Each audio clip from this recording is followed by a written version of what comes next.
My name is Lewis Harrison, and I am 71 years old. 2 weeks ago, I drove to my daughter Maya's house to surprise her and my wife Evelyn. I was halfway up the porch steps, hand raised to knock, when a man I'd never seen before bolted out of the house next door waving his arms. "Stop!" he shouted. "Don't go in. I just called 911. My blood ran cold. 5 minutes later, the police were kicking in my daughter's front door. What they found inside, what I saw, shattered my entire life. But the most horrifying discovery wasn't the blood on the floor. It was the truth that my neighbor revealed, a truth that proved the monster I'd been fighting wasn't the monster at all. Before you hear the rest of this story, tell me in the comments where you're watching from. And please like and subscribe if you've ever learned that the person you trusted least was the only one telling the truth. I didn't even have time to process the man's words before the sound of sirens tore through the quiet suburban afternoon. He was an older black man, built solid like he'd spent time in the service, and his eyes were wide with urgency. He had a strong grip on my arm, holding me back on the sidewalk. "You can't go in there, sir," he said, his voice a low rumble. "I'm telling you it's bad." My heart hammered against my ribs. "That's my daughter's house. My wife is in there, Evelyn." I tried to pull free, but he held fast. "The police are 2 seconds away. Let them handle it." His name, I'd later learn, was Henderson. He lived right next door. "What did you hear?" I demanded, my voice cracking. "What did you hear?" He looked back at the house, his face grim. "It started about 10 minutes ago. Yelling. Loud. A man's voice, then a woman's. Then a crash. Like a heavy piece of furniture going over, and glass shattering. Then the woman screamed. Not just a yell, but a real scream. The kind you only hear once." He looked me dead in the eye. She pleaded, "Please stop, you're hurting her." Then it went quiet. Dead quiet. That's when I called. My mind was spinning. Hurting her. Hurting who? Maya or Evelyn? My wife was 69 years old. A gentle soul. The thought of anyone laying a hand on her, it made me see red. The sirens were deafening now. I knew just as sure as I was standing there who was responsible. Jason. My daughter's husband. I had never trusted that man, not from the day Maya brought him home. He was white, from a wealthy family, and he had this smirk. Like he was always in on a joke the rest of us weren't smart enough to get. He managed some kind of investment fund, drove a car that cost more than my first house, and always talked down to me and Evelyn. He'd call me Lou instead of Mr. Harrison or Dad. He'd pat me on the shoulder like I was a child. I'm a retired city planner. I helped design the very streets we were standing on. I am not a child. Evelyn, bless her heart, always saw the good in people. "He's just nervous, Louis," she'd say. "He's trying to fit in." But I knew better. I saw the way he looked at Maya like she was another one of his possessions. And Maya, she just faded. My vibrant, strong-willed daughter became quiet, agreeable, always looking to him for approval. 2 weeks ago, Evelyn had driven here from our home in Atlanta to stay with them. The official reason was that Maya had a miscarriage. She needed her mother. It felt thin to me. Maya sounded off on the phone, strained. Evelyn, too. In our last call, Evelyn's voice was tight. "Everything is fine, Louis. Just let me handle this. Maya needs me." Handle what I'd wanted to ask, but Evelyn was a private woman. I trusted her. Now standing on this sidewalk, my trust felt like stupidity. I should have come sooner. I should have trusted my gut. That miscarriage story was a lie. This was something else. This was Jason. 2 squad cars screeched to a halt, cutting off the street. 2 officers, a man and a woman, jumped out, guns drawn but pointed down. "What's the situation?" the male officer barked at Henderson. Henderson pointed. "Heard a violent altercation. Glass breaking. Woman screamed for help. No sound since." The officers moved up the walkway, stacking on either side of the front door. "This is the Atlanta PD. Open the door," the male officer shouted. Silence. My heart felt like it was going to explode. I pushed past Henderson, ignoring his protest. "My wife is in there, Evelyn Harrison. My daughter, Maya." The female officer put a hand up to stop me. "Sir, stay back. We need you to stay on the lawn." "That's my family," I roared. The officer shouted again. "Police, open the door now or we're coming in." Nothing, just a terrible heavy silence from inside the house. "Okay, breach it," the male officer said. He stepped back and slammed his heavy boot just beside the doorknob. The wood splintered, but the deadbolt held.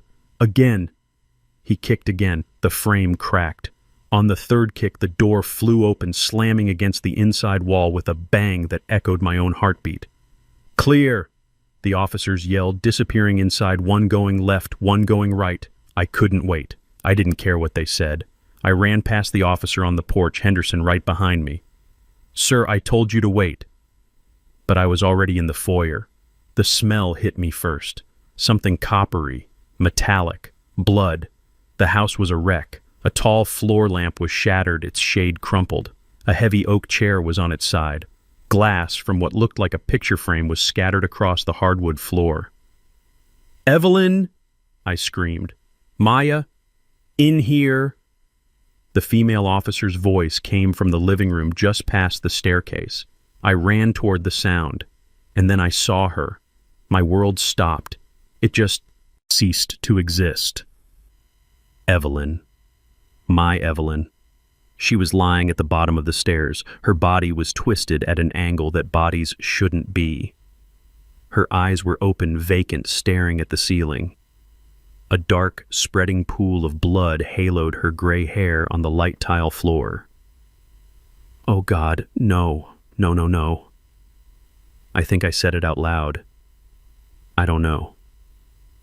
My legs gave out. I stumbled, catching myself on the wall. This wasn't real. This was a nightmare. I was going to wake up in my own bed in Atlanta, and Evelyn would be there warm and safe beside me. But the copper smell was too strong. The silence was too loud. I stumbled past the officer, my mind refusing to process what my eyes were seeing. The living room was a scene of chaos. A tall, elegant floor lamp one Evelyn had picked out was smashed, its shade crumpled like a wad of paper. A heavy oak chair was on its side as if it had been thrown. Shards of glass from a shattered picture frame crunched under my shoes. But it was the silence that was wrong. The air was thick and heavy, and it smelled of something metallic, something coppery. Then I saw her. My world didn't just stop. It evaporated. At the bottom of the staircase, on the cold beige tile that Maya and Jason had been so proud of, lay my wife, my Evelyn. She was on her back, her body twisted at an angle that wasn't natural. Her eyes were open, staring blankly at the chandelier above. A dark, glistening pool of blood was spreading slowly from beneath her head. I don't think I made a sound. I couldn't. My lungs had turned to solid stone. This wasn't real. This was a nightmare. I was back in Atlanta asleep, and I would wake up, and Evelyn would be there beside me, smelling faintly of cocoa butter and books. But the coppery smell was too strong. Her hand was outstretched, palm up, her fingers slightly curled. I saw the simple gold wedding band I had placed on her finger 45 years ago. It was still gleaming. "Evelyn," I whispered. The voice that came out wasn't mine. It was a dry, cracking sound like an old leaf scraping the pavement. This wasn't just a fall. Evelyn was clumsy sometimes, sure. She might trip, but she wouldn't shatter a lamp. She wouldn't overturn a chair. This was violence. This was rage. The female officer was suddenly kneeling beside her, her fingers pressing into Evelyn's neck. "I've got a pulse," she yelled. "It's faint, but she's breathing. Get a bus rolling now." Breathing. The word was a hammer blow. The stone in my chest cracked. I surged forward, my knees hitting the hard tile floor, the impact jarring my old bones. "Evie! Evie, baby, I'm here." I reached for her hand, the one with the ring. "Sir, don't touch her," the officer commanded. "Paramedics are on the way. We can't move her." I knelt there helpless, just 2 feet away from the love of my life. I stared at the blood matting her beautiful gray hair. I stared at the unnatural angle of her head. Who could do this? Who could do this to her? Evelyn was the kindest soul I had ever known. She baked for the neighbors. She volunteered at the library. She couldn't hurt a fly. My eyes stinging with tears I refused to let fall scanned the room again. The broken lamp, the overturned chair. And then my gaze traveled up the staircase. I hadn't seen her. My daughter. My Maya. She was crushed into the corner at the top of the stairs on the second-floor landing. She was huddled against the wall, her knees pulled tight to her chest, her face buried in her hands. Her entire body was shaking, racked with violent sobs. "Maya!" I cried out, my voice finally finding its power. "Maya, what happened? Are you hurt?" She lifted her head. Her face was a grotesque mask of terror and tears. Mascara ran in black rivers down her cheeks. She didn't look at me. She looked past me, staring at something in the room. Then her arm shot out, her finger trembling as she pointed not at me, but at the man standing just a few feet away from her at the top of the landing. It was him!" She screamed, a sound so raw and painful it ripped through the house. "He did it! He pushed her! He pushed Mama!" I followed her trembling finger, my head snapped up, and there he was, Jason. He was just standing there by the railing, staring down at the scene below. He was still holding his cell phone in his right hand. He looked dazed. His expensive dress shirt was torn at the collar, and his face. "He attacked Mama," Maya shrieked again. I saw it clearly then, even from 15 feet below. Bright, angry red scratches, 3 of them running from his left temple down his cheek, disappearing under his jaw. Defensive wounds. My God, Evelyn. My 69-year-old wife had fought him. She had fought for her life against this animal. The man I never trusted. The man I let into my family. "Police, show me your hands!" The male officer roared, his gun now unholstered and raised. He was already taking the stairs 2 at a time. Jason didn't even seem to register him. He just stood there, his mouth opening and closing, as if he was trying to speak but no sound came out. He looked completely and utterly stunned. The officer didn't hesitate. He slammed Jason against the wall face first. "You have the right to remain silent." "No," Jason finally whispered. It was the first sound he'd made. "No, she's—" "Shut up," the officer commanded, yanking Jason's arms behind his back, the sharp click of the handcuffs echoing in the stairwell. That sound snapped me out of my shock. The ice in my veins turned to fire. A pure cleansing rage, the kind I hadn't felt in decades, surged through me. "You," I roared, pushing myself up from the floor. "You worthless piece of trash, you did this." I lunged for the stairs, my only thought to get my hands on him to make him pay. But Henderson, the neighbor, was suddenly there, grabbing me in a bear hug. "Louis, no, let the police handle this. Don't you do something you'll regret." I fought against his grip, tears of pure fury finally blinding me. "He killed her. He killed my wife. I didn't. Jason started yelling, finally finding his voice as they dragged him down the stairs. He was twisting his eyes wild, looking not at Maya but right at me. "Mr. Harrison, Louis, please, it wasn't me. Check her laptop. Check Maya's laptop. She..." His words were frantic, desperate, but Maya's screams drowned him out. "Liar!" she howled from the top of the stairs. "You monster! You tried to kill her!" The officers dragged Jason through the foyer and out the splintered front door. "Please," he yelled one last time. "The laptop!" The front door slammed shut. I was left in the ruined living room, my chest heaving, my body shaking. Henderson still had a firm hand on my shoulder. Maya was sobbing uncontrollably, collapsing onto the upstairs carpet. And my Evelyn was still lying on the floor, so terribly still, as paramedics finally rushed in with a stretcher. Check her laptop. What kind of nonsense was that? The man was a cornered rat trying to bite anyone he could. My daughter was the victim. My wife was the victim. And he was the monster. I knew it. I knew it the moment I first laid eyes on him. The fluorescent lights of the hospital waiting room hummed. It was the only sound. A low, agonizing buzz that drilled right into my skull. It had been 6 hours. 6 hours since I watched them wheel Evelyn through those double doors. Her face pale, her beautiful hair still matted with blood. The doctor, a young man who looked barely old enough to shave, had used words I couldn't hold on to. Severe cranial trauma, pressure on the brain, medically induced coma. He spoke, but all I could hear was that hum. I was sitting on a hard plastic chair that felt like it was molded from ice. Beside me, my daughter Maya was a crumpled heap. She hadn't stopped crying. She was using a pile of rough hospital tissues, her body shaking with silent sobs. I put my arm around her, pulling her close. "It's gonna be okay, baby girl," I whispered. But the words felt like ash in my mouth. My wife was in surgery, and the man who put her there was my son-in-law. "Dad," she finally whispered, her voice raw from crying. "I have to tell you, I'm so ashamed." I held her tighter, my old heart aching for her. "It's not your fault, Maya.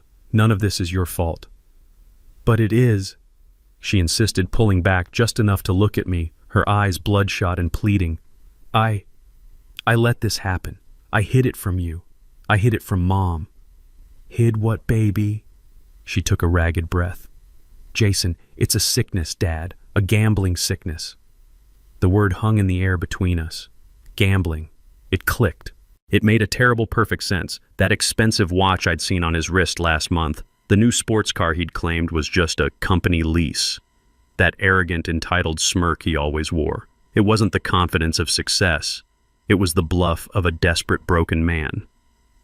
I didn't know how bad it was until about a month ago. She continued, the words spilling out of her in a torrent. I found statements, online accounts. He'd lost everything, Dad. He'd drained our savings account. The whole $80,000. $80,000. I felt the blood drain from my face. That was the money Evelyn and I had given them for a down payment. Our money. Money we had saved over 40 years of hard work. Gone. I confronted him. She sobbed, her body shaking. He promised he'd stop. He swore he'd get help. He begged me not to tell you. He said he was embarrassed to face you, that he couldn't stand for you to think he was a failure. That, too, made perfect sense. I had never hidden my disapproval of him. Of course he'd be afraid of me. And the miscarriage? I asked, my voice barely a whisper. The reason your mother came down here. Maya's face crumpled and she looked away, her shame palpable. There was no miscarriage, Dad. What? I lied, she whispered. I was so scared. I was desperate. I called Mom and told her that because I needed her. I needed someone. I was terrified of what Jason would do when he realized the money was completely, finally gone. I didn't know who else to turn to. So Evelyn had walked into a trap. My wife, the fixer, the one who always protected her children, had walked straight into a lion's den. She's so smart, Dad, Maya cried, hiding her face in her hands. She's smarter than me. She must have seen the bank statements I'd hidden in my desk. She found the notices from the credit card companies. This afternoon, while I was upstairs in the shower, she confronted him. And I could picture it perfectly. My Evelyn, 69 years old, but with a spine of steel, standing up to that arrogant boy. I heard them shouting, Maya cried. I ran downstairs. Mom was holding the bank statements. She was telling him he was a thief, that he had betrayed her trust, that she was going to call the police. And what, Maya, tell me?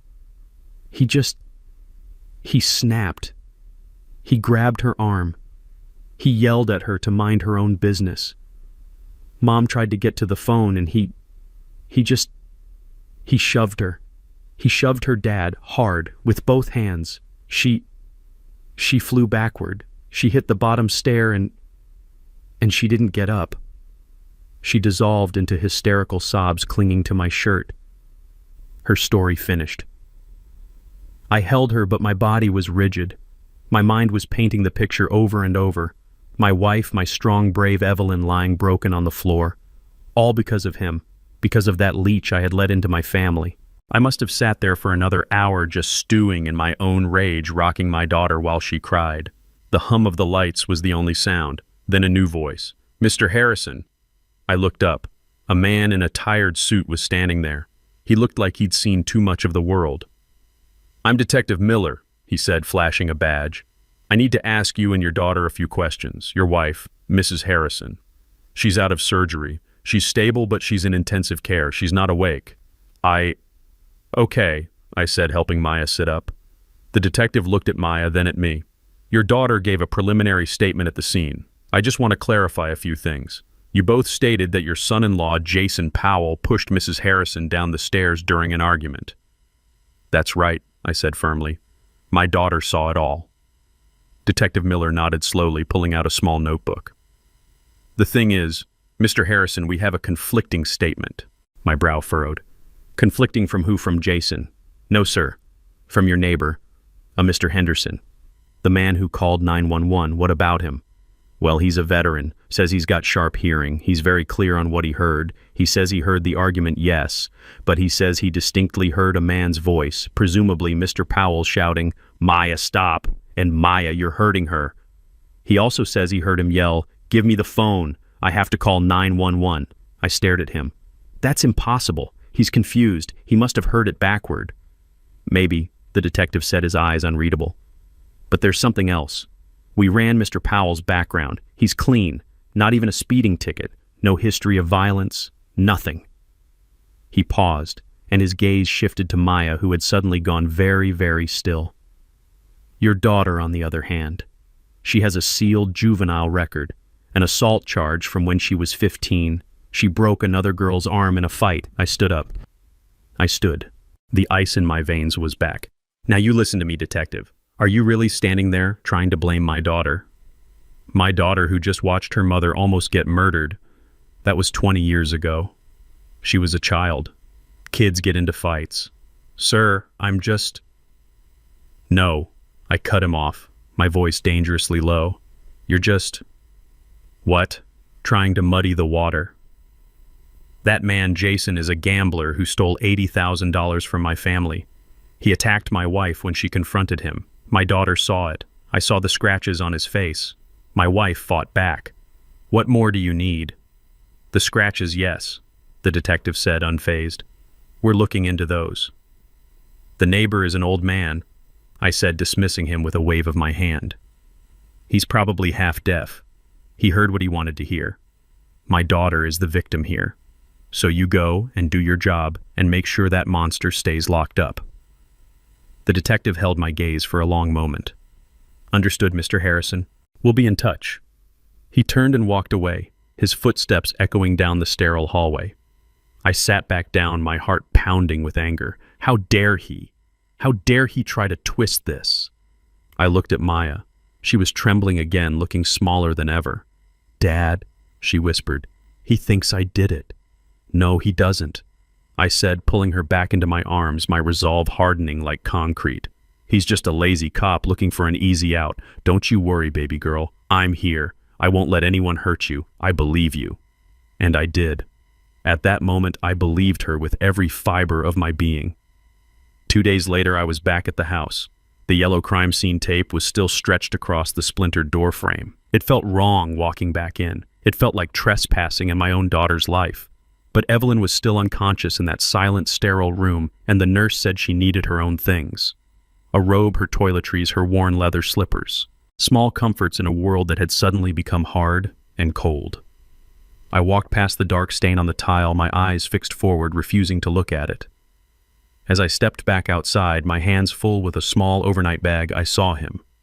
The neighbor, Henderson. He was sitting on his own porch just watching me. He didn't wave. He just stood up slowly, a man moving with the stiff precision of old injuries, and walked across the lawn that separated our two houses. Mr. Harrison, he said, his voice respectful but firm. He stopped about 10 feet away. Mr. Henderson. I nodded. I want to thank you for what you did, calling the police. You probably saved my wife's life.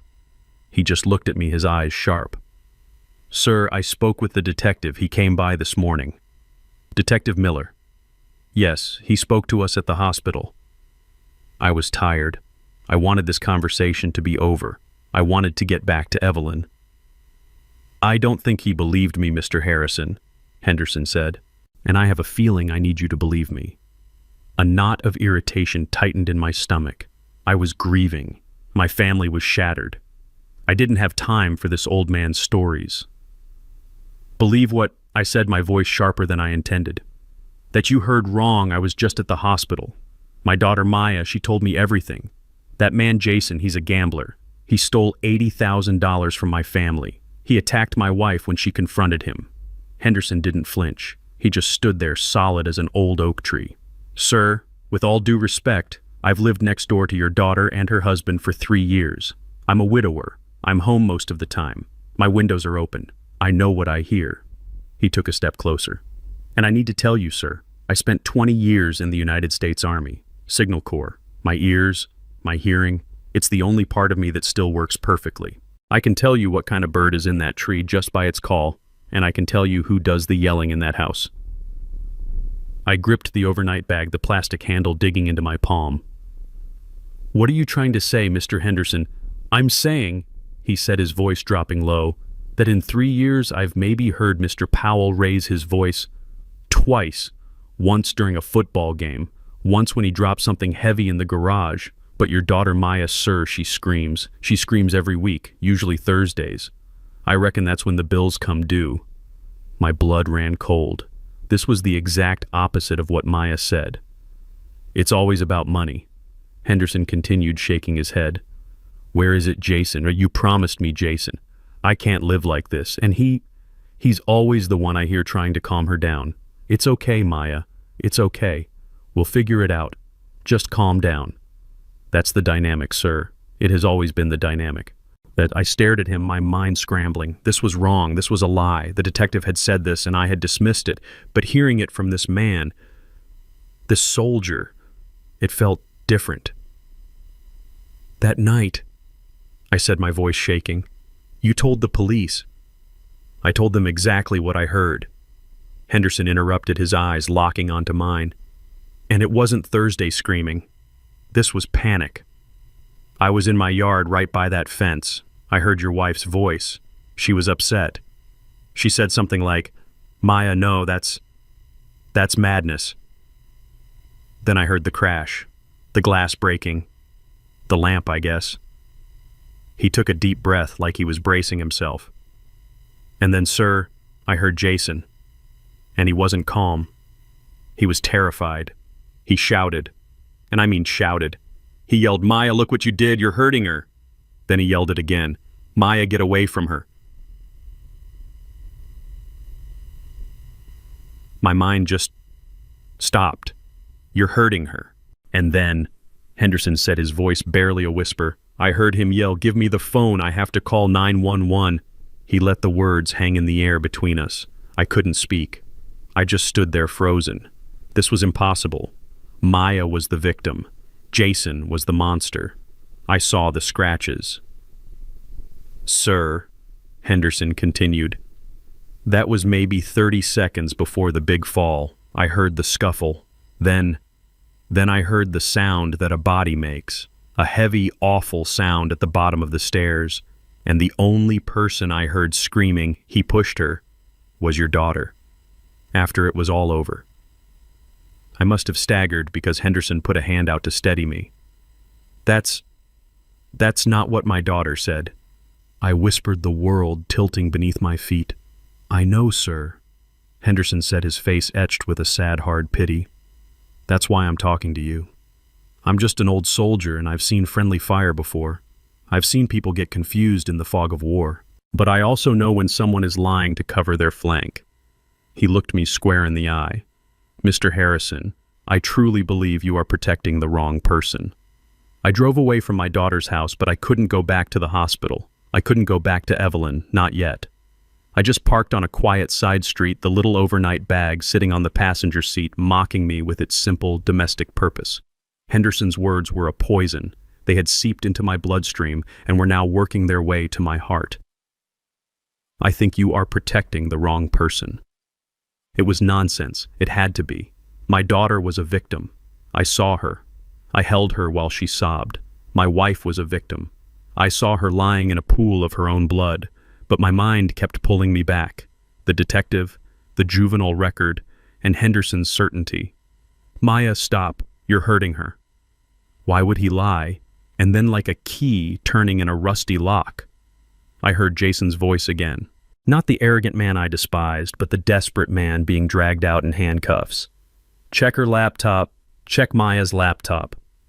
At the time, I'd dismissed it as the frantic raving of a guilty man, a pathetic attempt to shift blame to muddy the water. But what if it wasn't? What if it was the only true thing said that day? I felt a profound, bone-deep sickness. I was a city planner for 42 years. My job was to see the foundation beneath the facade. I dealt with facts, I dealt with blueprints. My entire life was built on looking at the structure of things, and right now the foundation of my family was cracking. My heart was telling me one thing, but my gut was telling me I was a 71-year-old fool who had been staring at the wrong blueprint all along. I couldn't go back to that hospital until I knew. I needed facts. The next morning I drove downtown. I didn't go to my old family lawyer. I couldn't. I went to a new firm, a name a colleague from the City Planning Commission had given me years ago. Angela Russo. She had a reputation for being a shark in a silk blouse. She didn't deal in family sentiment. She dealt in assets fraud and the cold, hard truth. I needed that. I walked into her sharp, modern office. I must have looked like what I was, a grieving, broken old man. Ms. Russo, I said, my voice steadier than I felt. My son-in-law was just arrested for the attempted murder of my wife. My daughter Maya is the primary witness. She's a wreck. I paused, letting the lie settle in the air. With her husband in jail and her mother in a coma, she's not capable of handling her affairs. She needs help. I need you to protect her. I need you to get a clear picture of her finances to secure her assets. Her husband was a gambler. I need to know how bad the damage is. It was the perfect cover. A concerned father protecting his traumatized daughter's estate. Angela Russo just nodded, her eyes sharp, analytical. I'll need your daughter to sign a power of attorney giving us temporary access to her financial records and personal devices. She'll sign anything I put in front of her right now, I said. And she did. That afternoon at the hospital, Maya signed the papers without even reading them, her tears staining the ink. Thank you, Daddy, she'd whispered, clinging to my hand. You're the only one I can count on. The words felt like a splinter of glass being pushed into my heart. It took Angela Russo less than 24 hours. My phone rang the next morning. It was her. Louis, she said. She didn't use Mr. You need to come to my office, now. The line went dead. I sat in that same stark, modern chair. Angela didn't offer me coffee. She didn't offer condolences. She simply slid a thick stack of bank statements across her polished glass desk. You hired me to find out how much damage your daughter's gambler husband did, she said, her voice flat, devoid of emotion. You were right about the damage, Louis. You were just wrong about who was holding the hammer. I stared at the papers. My hands were shaking.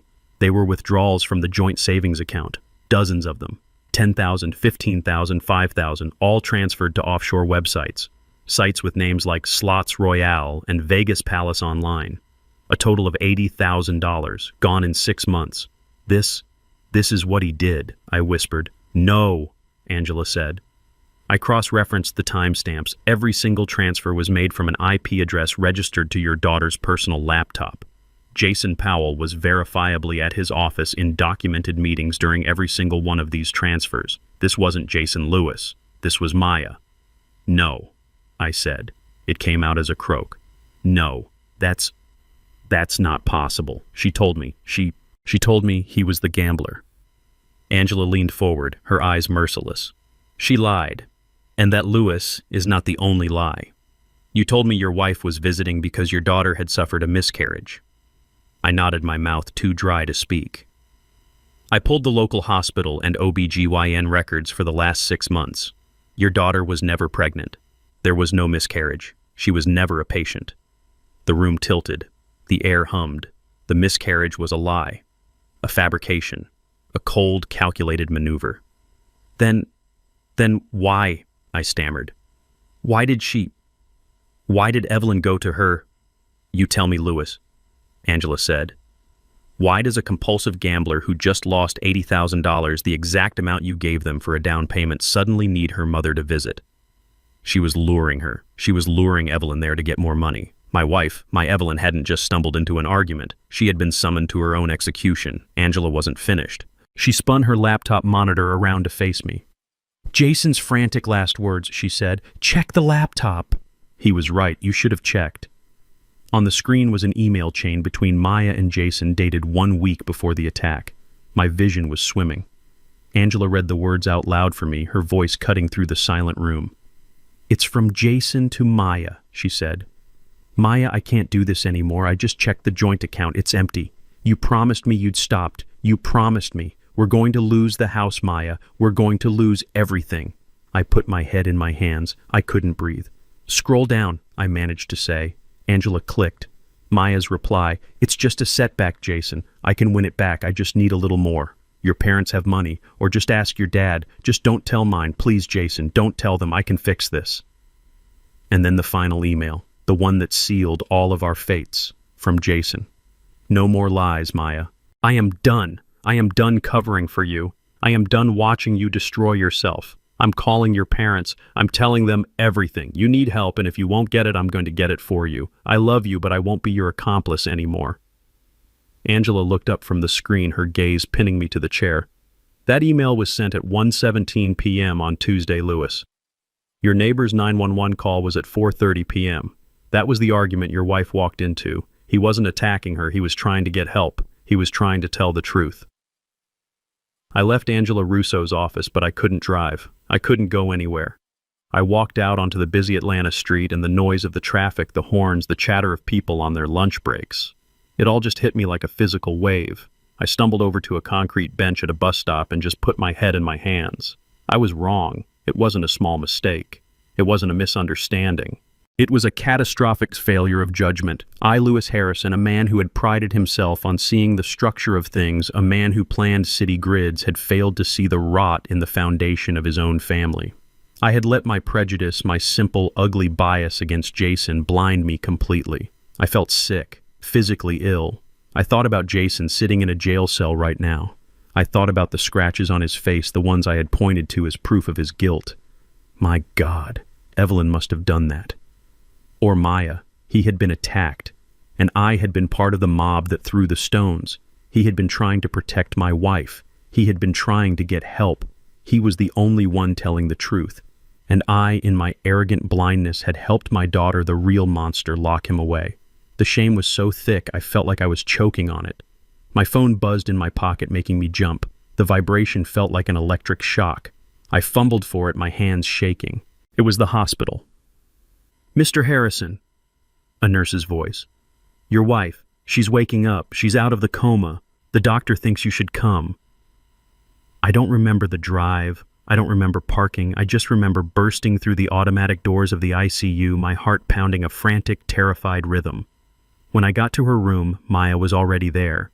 She was sitting in the chair by the bed, her back to the door. She was holding Evelyn's hand, stroking her hair. Evelyn's eyes were open. Just barely. They were fluttering, filmed over with medication, confused, trying to focus on the ceiling. "Mama," Maya was saying, her voice thick and soft. "Mama, you're back. You're awake. Oh, thank God." Evelyn made a small sound, a faint, dry groan. Her eyes, clouded with pain, tried to find the source of the voice. "Shh, shh.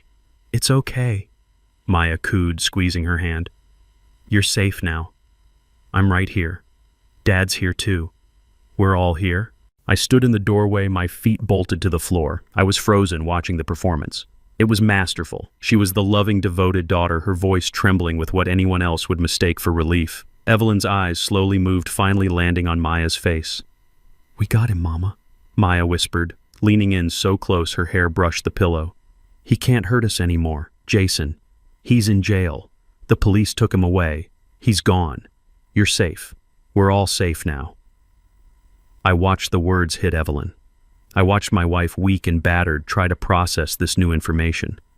Maya was reinforcing the lie, cementing it, using Evelyn's vulnerable, foggy state to build her false narrative before I could get to her. But I was watching my wife's face. I know Evelyn. I have known her for 45 years.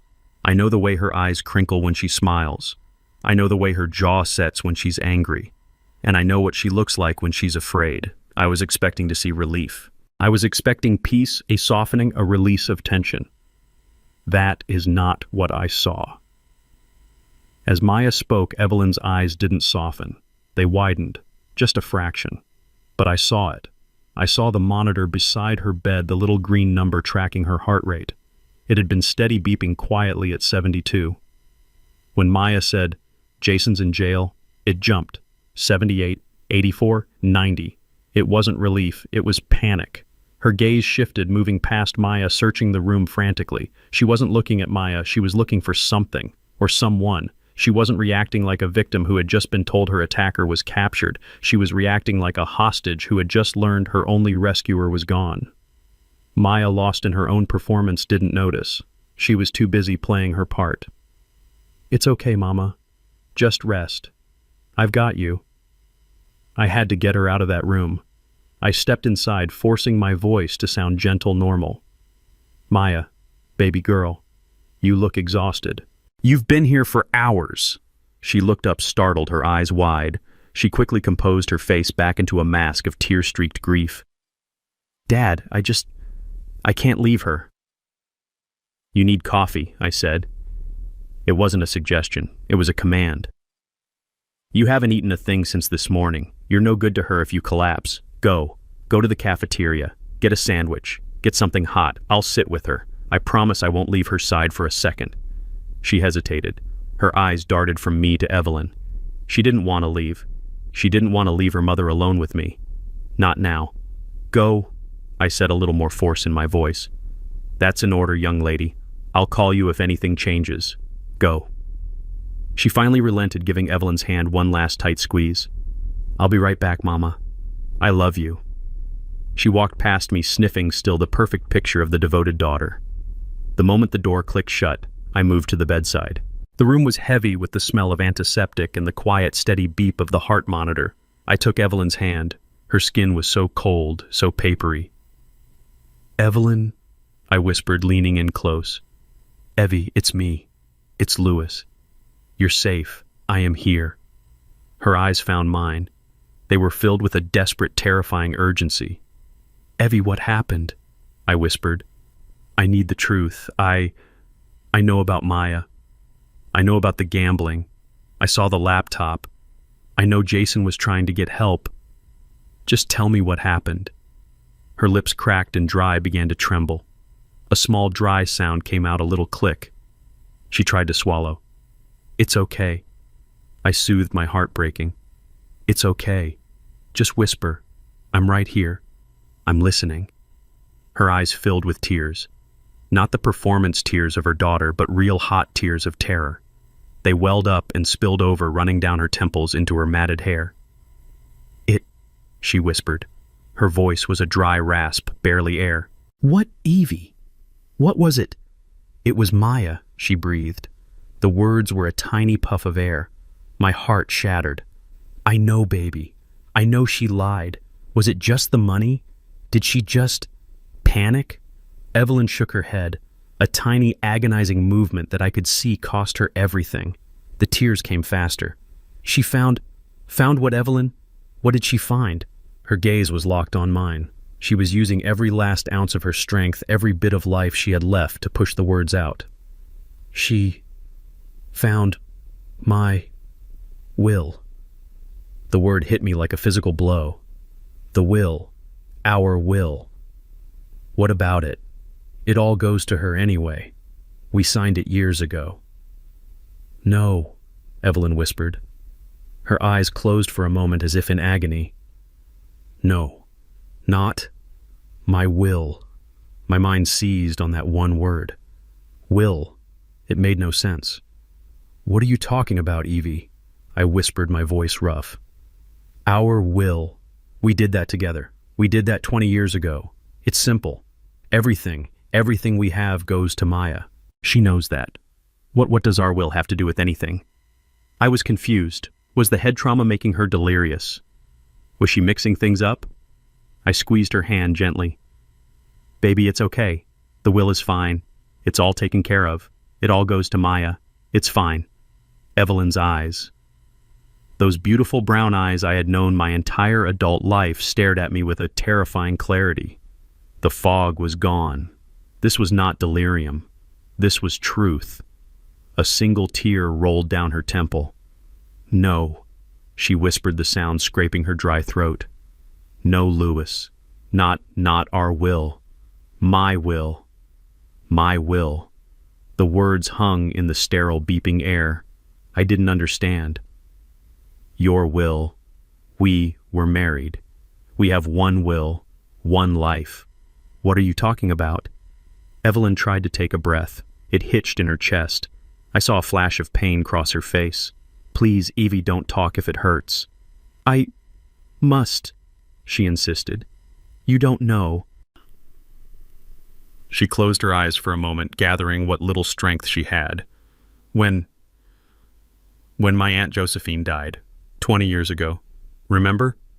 I nodded. Of course. The funeral in Chicago. You were gone for a week. She left you that little porcelain music box. Maya used to love it.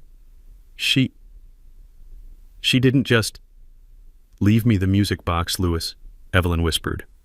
She left me everything. I frowned. Everything, Evie. Your aunt was a seamstress. She lived in a tiny apartment. What are you? She lived like that. By choice, Evelyn breathed. Her husband, my uncle, he had invested, years ago, smartly, when he died. He left it all to her, and she left it all to me. She was the only one who knew my secret. Secret, Evelyn, you're scaring me. What are you talking about? Her eyes met mine, and in them I saw a secret she had carried for 2 decades, a burden she had carried alone. She left me $1.2 million. The number was absurd. It was a cartoon number. It meant nothing. $1.2 million. I almost laughed. It had to be the trauma. Evie, baby, you're confused. I invested it. She interrupted, her voice gaining a desperate paper-thin strength. Like she taught me. I never touched it. I just let it grow. For 20 years. For us. For our retirement. For an emergency. I just stared at her. $1 million. My wife. My quiet, frugal Evelyn who clipped coupons, who bought her clothes at department store sales, who insisted we drive our old car until the wheels fell off. She was a millionaire. I don't understand. I stammered, my entire reality shifting under my feet. Why didn't you tell me? For 20 years, Evie. Why would you hide that from me? The tears were flowing freely, now hot and silent. Because of my father, she whispered, her voice cracking. You never knew him, but I remember. I knew her father had died when she was young. She never spoke of him. It was a locked door in her past. He was a gambler, Louis, she said, and the shame in her voice was still fresh after 60 years. He was a wonderful man. He could charm anyone. He could light up a room. But he had a sickness. The same sickness I saw in Maya. My heart stopped. She knew. She had known all along. He lost everything. Evelyn continued, her gaze distant, looking at a ghost in the corner of the room. The house, my mother's jewelry, my college money. He lost it all, and he couldn't live with it. He took his own life. I found him. Oh, Evie. I gripped her hand, my own guilt and shame now mixing with hers. When I got that money from Josephine, I was so scared. I was terrified. I saw what money could do. It was a curse. I hid it. I hid it from everyone. Even you. I'm so sorry, Louis. I was so afraid it would poison us too.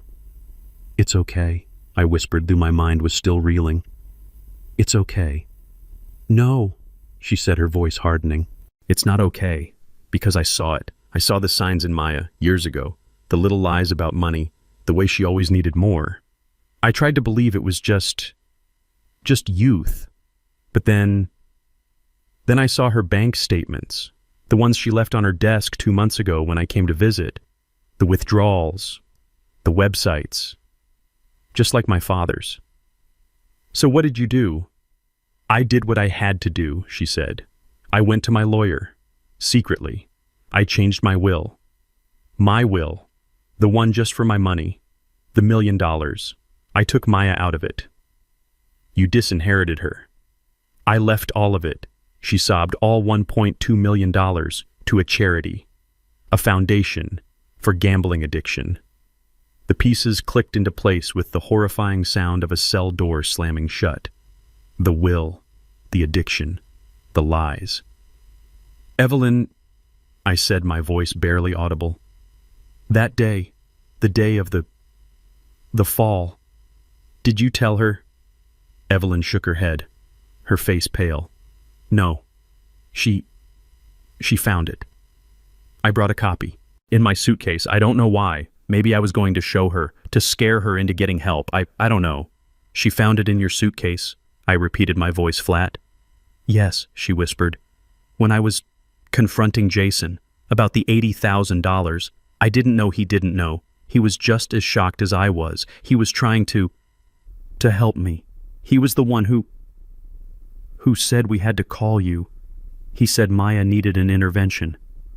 And Maya She came downstairs. She must have been in my suitcase while we were arguing. She came down the stairs, holding the will in her hand. Her face. Louis, I've never seen such hate. She was screaming. Evelyn's words were coming in short, painful gasps. She called me a monster. She said I was stealing her future. She demanded I call my lawyer, that I change it, right now. I refused. I told her the money was going to help people like her, people who were sick. Evelyn's breath hitched. She lunged at me. She tried to rip the will from my hands. She just lost her mind, and she pushed me. She pushed me, Louis, down the stairs. I closed my eyes. I saw it. I saw my daughter consumed by rage pushing her mother into darkness. And Jason, I choked out the last question. The scratches Maya told me you fought him. No. Evelyn was crying openly now, a desperate, weak sound. No. Jason, he saw her. He screamed. He ran to the phone to call 911.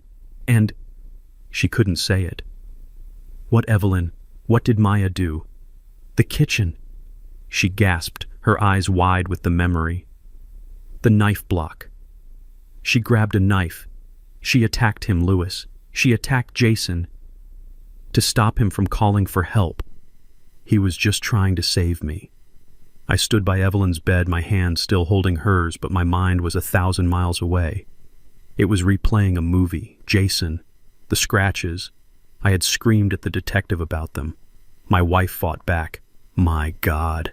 I was right, but I was wrong about who she was fighting. Evelyn's words echoed in the humming silence of the ICU. She grabbed a knife. She attacked him, Louis, to stop him from calling for help. Those marks on Jason's face, they weren't just scratches, they were defensive wounds. They were the marks of a man dodging a blade. He hadn't just been shoved, he had been attacked. And I, in my arrogance, in my 71 years of stubborn pride and prejudice, had pointed to those wounds as his condemnation. I felt a wave of nausea so profound I had to grip the bed rail. I had accused an innocent man, no worse. I had accused the other victim. I had stood by, comforting the monster, while the man who tried to save my wife sat in a jail cell. I hadn't just been blind, I had been an accomplice after the fact. The shame was a physical weight heavier than any grief I had ever known. It settled in my gut like cold lead. I felt dirty. I felt weak. I was 71 years old, and I had never felt more foolish or more wrong in my entire life. The lead in my gut turned to fire. I let go of Evelyn's hand. I pulled out my phone, my fingers shaking so badly I almost dropped it on the sterile floor. I didn't leave the room. I didn't care who heard. I punched Angela Russo's number. She answered on the second ring, her voice crisp. Russo. It's Louis Harrison, I said. My voice was low and it was shaking with a fury I had never known I possessed. He's innocent. Jason Powell. He's innocent. There was a half-second of silence. Louis, what are you? She told me. I cut her off, my voice a gravelly roar. Evelyn is awake. She told me everything. Maya did it. Maya attacked both of them. She pushed Evelyn. She attacked Jason with a knife. You have to get him out. You have to get him out now. Louis, slow down. I need a formal statement. Now. Angela, I shouted, causing a nurse at the station down the hall to look up. Get him out of that jail. Use the money. Use all of it. I don't care. Just fix this. Fix what I broke. I hung up without waiting for a reply. I needed air. I needed to see the monster I had been protecting. I walked out of the ICU, my blood roaring in my ears. I felt ancient, brittle, like I could shatter into 1,000 pieces. I saw her. She was just stepping off the elevator, a cup of coffee in one hand, her phone in the other. She looked calm, composed. She looked like someone who had just gotten a minor inconvenience out of the way. When she saw me, she smiled, that same practiced, tear-streaked, fraudulent smile. Dad, you're back. Is she okay? Did she say anything else? I didn't move. I just stood in her path, blocking her way to Evelyn's room. I let the silence stretch. I watched her smile falter. I watched the first flicker of confusion, then annoyance creep into her eyes. Dad? she said, her voice laced with that fake concern. "What's wrong? You're scaring me." "She's awake," I said. My voice was flat. Dead. "I know I saw her just—" "No." I cut her off. "You don't know. You weren't there just now. I spoke to her. I really spoke to her." I watched her grip tighten on the coffee cup. I could see the tiny tremor in her hand. What did she say?" "She told me Maya." I took a step closer, close enough to smell the faint scent of coffee and lies, close enough to see the panic flare deep in her pupils. "She told me everything." I expected her to crumble. I expected the dam to break. I expected tears, confessions, hysterical apologies, a complete breakdown. That is not what happened. Maya didn't cry. She didn't flinch. She didn't even look guilty. Instead, something in her eyes went cold, as if a steel door had slammed shut behind them. The terrified, grieving daughter I had been comforting for 2 days vanished. She just disappeared. In her place was a stranger, a cold, assessing, reptilian stranger. She let out a small, sharp laugh. It was the most terrifying sound I had ever heard. "She told you everything," Maya repeated. Her voice was no longer soft. It was dripping with a sarcasm that chilled me to the bone. Did she tell you a new set of lies?" I was so stunned I couldn't speak. "Think about it, Dad," she said, and the way she spat the word made it an insult. "The woman just had her head bounce off a tile floor. She's full of painkillers. She's confused. The doctor said she would be confused. She's probably hallucinating. She doesn't know what she's saying." "She wasn't hallucinating," I managed to say. "She was telling the truth, about the will, about the knife." "The will." Maya laughed again, a sound completely devoid of humor. "Oh, this is rich. This is what it's about." She took a step toward me, and for the first time in my life, I actually felt a flicker of fear for my own daughter. "Let me ask you something, Dad," she said, her voice dropping to a conspiratorial whisper. "You're standing here ready to believe a woman who just admitted she lied to you. She lied to you, her husband, for 20 years. About $1.2 million. The words hit me like a slap. She was right. Evelyn had lied to me. "She hid a fortune from you, Dad." Maya pressed her eyes glittering. "From her husband. For decades. She's a liar. A proven professional, lifelong liar. And I'm your daughter. Your blood." She was using Evelyn's confession against her. She was turning my own sense of betrayal into a weapon. "So who are you going to believe?" She hissed, her face inches from mine. "Are you going to believe the woman with the brain injury who just confessed to being a master liar? The woman who is going to give our money, your money, to a bunch of strangers rather than her own family?" She smiled. It was a cold, terrible, triumphant smile. "Or," she said, "are you going to believe me? Your daughter, the one who has always loved you, the one who is telling you the truth. Jason did this, and Mom is just confused. She's trying to protect him. Or maybe she's just trying to punish me for finding out about her secret money." I stood there in that sterile hospital hallway feeling like I was being torn in two. Maya's words were venomous, but they were also smart. She had found the one crack in my armor, the one place I was truly vulnerable, and she was driving a wedge into it with all her strength. Evelyn had lied to me. For 20 years, she had kept a secret that changed the entire shape of our marriage, our past, our future. $1 million. She had watched me pinch pennies, seen me worry about our retirement, listened to me talk about whether we could afford a new roof, all while she was sitting on a fortune. The betrayal felt fresh, sharp, and very real. It stung. And Maya, with her cold, reptilian eyes, saw it. She was using my own wounded pride, my own sense of being fooled, as her shield. "Who do you believe, Dad, the proven liar, or your blood? My daughter. My little girl. The one I had taught to ride a bike, the one I had walked down the aisle. She was standing right in front of me, her face a mask of false righteousness, daring me to choose. I could see the calculation in her eyes. She believed she had me. She believed that my pride, my male pride at being deceived by my wife, would be stronger than my bond with Evelyn. She thought I would side with her, my blood against the woman who had made a fool of me. For a second, a dark, awful second, she was almost right.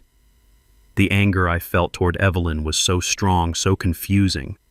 But then as I stared into my daughter's hard, challenging eyes, her face began to blur, and I saw other things. I saw Mr. Henderson, my neighbor, a man with no stake in this, standing on his lawn, his face etched with the sad certainty of a soldier. I think you are protecting the wrong person. I saw the scratches on Jason's face, not the chaotic marks of a scuffle, but the parallel, desperate slashes of a blade. She grabbed a knife. She attacked him. I saw Jason's face as they dragged him away, the pure, unadulterated shock and his desperate yell, "Check her laptop!" He wasn't trying to blame her. He was trying to show me. And most of all, I saw my wife. I saw Evelyn. Not the woman with the secret, but the woman in the hospital bed. I saw her eyes fluttering open, clouded with pain and medication, and I saw the raw, undilutable terror that filled them the second she saw Maya. The heart monitor, the spike, 90 beats per minute. That wasn't a lie. That wasn't a hallucination. That was the truth written in a language the body cannot fake. The fog in my head cleared. The anger at Evelyn evaporated, replaced by a cold, hard clarity. Yes, Evelyn had lied to me about money. But Maya was lying about everything. One lie was born from a place of fear, a fear rooted in her own family's trauma. The other was born from a place of pure, dark, bottomless greed. I looked at my daughter, the stranger wearing my daughter's face. I took a slow breath. I felt 71 years of life settle back into my bones, not as a weakness, but as a weight, as judgment. "I believe my wife," I said. My voice was quiet, but it cut through the hallway tension like a razor. Maya's smirk wavered, the first sign of a crack in her perfect composure. "What?" I said, "I believe my wife." I repeated, tasting the words. "And I believe the man I hated. I believe Jason." The color drained from Maya's face. This was not the move she had calculated. This was not in her plan. "Dad, you can't." She admitted she hid money. I said, my voice rising, growing stronger. She didn't admit to pushing herself down a flight of stairs. She didn't admit to faking her own terror. She didn't admit to framing an innocent man. "You did that. You did all of this." "No," she shrieked, the mask completely shattering, revealing the desperate, cornered animal underneath. "No, you're wrong. You're a fool. She's lying. She's manipulating you just like she's manipulated everyone. She's not the one who lied about a miscarriage to lure her mother into a trap," I roared back, my voice echoing in the sterile corridor. "She's not the one who drained her family's savings. She's not the one who attacked a man with a knife to stop him from calling 911. He's lying. She's lying." Maya screamed, her hands balling into fists. "You're a stupid old man. You're weak, just like he is. You'd believe that white trash gambler over your own daughter." She raised her hand. I saw it coming. She was going to hit me. Just as she had pushed her mother, just as she had cut her husband, now she was going to strike her father. "That's enough, Ms. Powell." The voice was calm, male, and right behind her.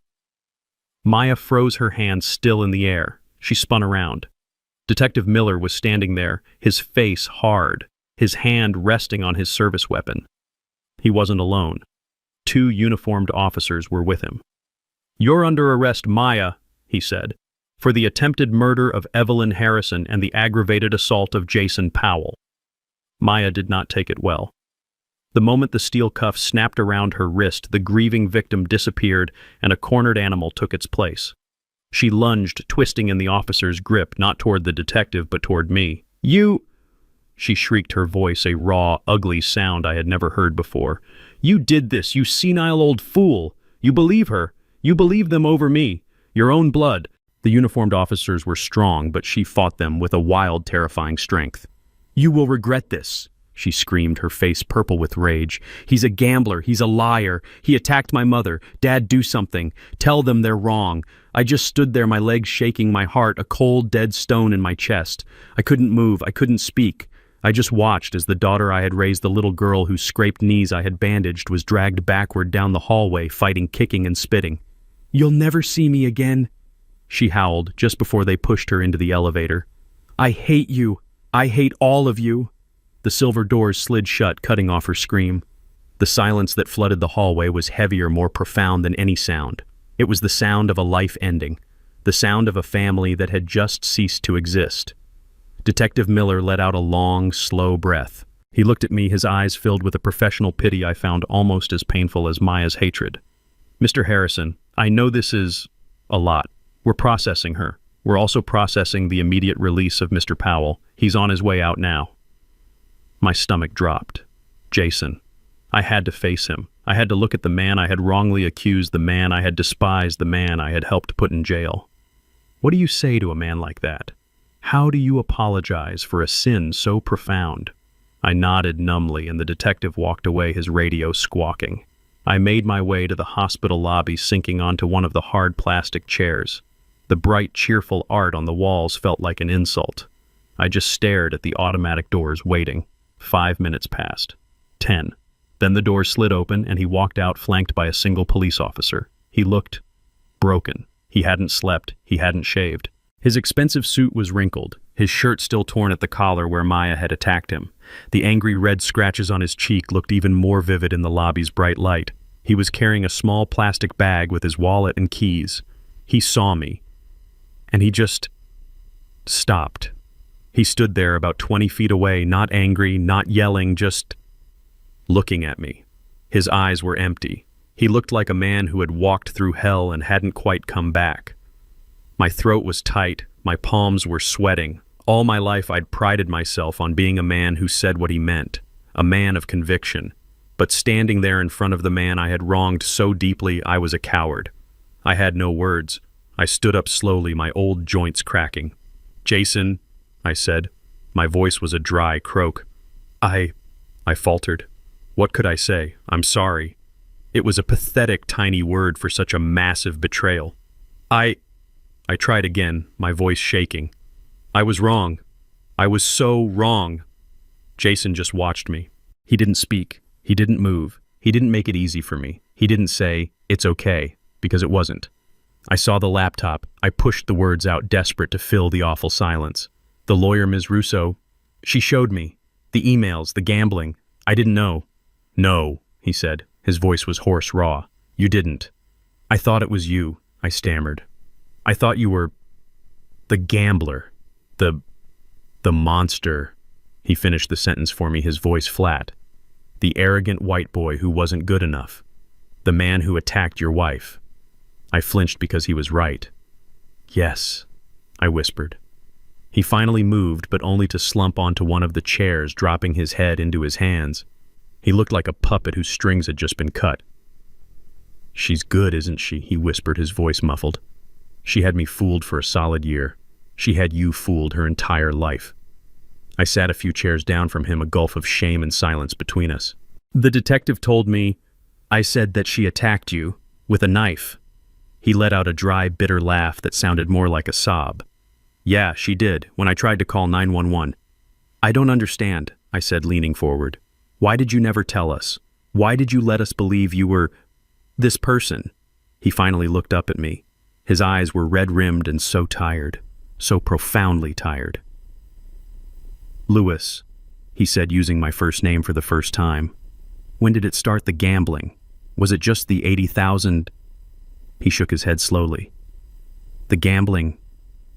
It's been 5 years. The air left my lungs. 5 years. It started small," he said, his voice a monotone. "Online poker. Just fun," she said. "Just relaxing. I didn't find out until our savings account was empty, 3 years ago. I confronted her. She broke down, cried for days, swore it was a mistake, that she was stressed that she'd never do it again. And his voice cracked. "I loved her, Lewis. I really did. So I believed her. I fixed it." "Fixed it how?" "I took $20,000, he said, looking away, "out of my own inheritance. Money my mother left me. I put it back into the joint account so the mortgage wouldn't bounce. I told her we were starting fresh. I set up alerts. I thought I had it under control. The man I thought was a leech. The man I thought was after our money. But she's a liar," he continued, his voice hardening. She's a brilliant liar. She opened new accounts, took out credit cards in her own name, then in my name, then in Evelyn's name. I didn't even know that part until the lawyer told me. So all this time, he said, his voice rising with a frantic, bitter energy, I've been playing defense. I've been a dam trying to plug the holes she was blowing in our lives. I'm not a gambler, Lewis. I hate it. I've spent the last 5 years of my life trying to get her into rehab, trying to pay off shadow debts, trying to keep our heads above water. The arrogance, the smirk I always saw, the way he seemed stressed, distant. I thought you were arrogant. I whispered, the confession tasting like poison. The way you always looked, that smirk. I thought you were laughing at us, at our simple life. He looked at me, and for the first time I saw the real Jason. Not the stereotype I had built in my head, but a 38-year-old man who was completely and totally exhausted. Arrogance, he said, his voice breaking. That wasn't arrogance, Lewis. That was terror. That was the stress of knowing the next paycheck was already gone. That was the humiliation of having to lie to my parents to borrow money from them to cover her debts. That was the look of a man who hasn't slept through the night in 3 years because he's waiting for the next bank alert. The smirk that was me trying not to burst into tears in front of you. I couldn't speak. My prejudice, my 71 years of hard-set conclusions had been so wrong, so profoundly, devastatingly wrong. Why? I finally asked. Why didn't you just tell us? Why protect her? Because I was ashamed, he cried out, pounding his fist on his knee. I was ashamed. I was supposed to be her husband. I was supposed to fix it, and I couldn't, and I was trying to protect you. Protect us. Yes, I didn't want you to see her like this. She's your little girl. I didn't want Evelyn to know what her daughter had become. I thought I could handle it. I thought I could get her in to help fix the money, and you would never have to know how broken she was. I was protecting you from the truth. He finally broke. He dropped his head into his hands, his shoulders shaking with silent, racking sobs. When Evelyn showed up, that's why I sent that last email. I was done. I couldn't do it alone. I needed her help. I needed your help. I was going to tell her everything that night. And Maya. She saw the email on my phone. He looked up, his eyes swimming in despair. When Evelyn confronted her, Maya just snapped. She saw her whole world ending. She pushed her. She pushed her own mother. And when I ran for the phone, she grabbed that paring knife from the kitchen. She just came at me. You won't ruin me, she screamed. You won't tell them. He touched the angry scratches on his cheek. This, he whispered, his voice broken. This was your daughter. This was the woman I was trying to protect. The trial began 4 months later. 4 long months of watching Evelyn learn to live in a body that had betrayed her. She went through grueling physical therapy every single day. She had to learn to walk again. Her balance was gone. Her left hand trembled, but she never complained. She just worked her jaw set with a silent, terrifying determination. I sat with Jason in that sterile hospital waiting room for weeks. We barely spoke. What was there to say? We just sat in a shared, heavy silence.